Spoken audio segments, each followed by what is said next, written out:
Welcome to This Day and Everything Cool for May 23rd. No time for love, Dr. Jones. On this day in 1984, the world's most famous archaeologist returned to theaters. Indiana Jones and the Temple of Doom landed in cinemas across the U.S., serving as the first sequel to the hit movie Raiders of the Lost Ark. It once again starred Harrison Ford and was directed by Steven Spielberg, with George Lucas in the producer's chair, but there were several big changes, most notably in the tone. Temple of Doom is much darker and more violent than the other films in the series, filled with terrifying things like human sacrifice, child slavery, racist cultural appropriation, and annoying nightclub singers. I burnt my fingers and I cracked a nail! It was a huge financial success, but wasn't as well received as the previous film, and was eventually looked at as the weakest of the Indiana Jones films. At least it was the weakest until Kingdom of the Crystal Skull swung into theaters in 2008.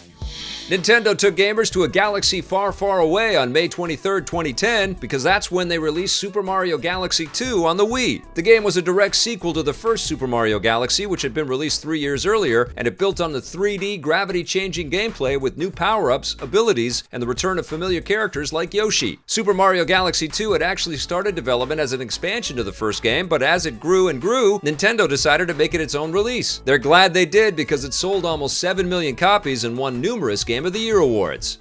An even bigger game launched on May 23, 2016. Blizzard Entertainment released their online multiplayer shooter Overwatch on the PC, PS4, and Xbox One. It was one of their first big shooters and was very different from their previous franchises StarCraft, Diablo, and Warcraft, and it was also their first project to get a simultaneous launch on both the PC and consoles. Everyone expected Overwatch to be a hit, but no one was prepared for it to be quite as big as it was. The game had more than 35 million active players by the end of 2017, and it's even eclipsed Blizzard's other franchises. Blizzard plans to continue updating Overwatch with new characters, maps, and other content for years and even decades to come.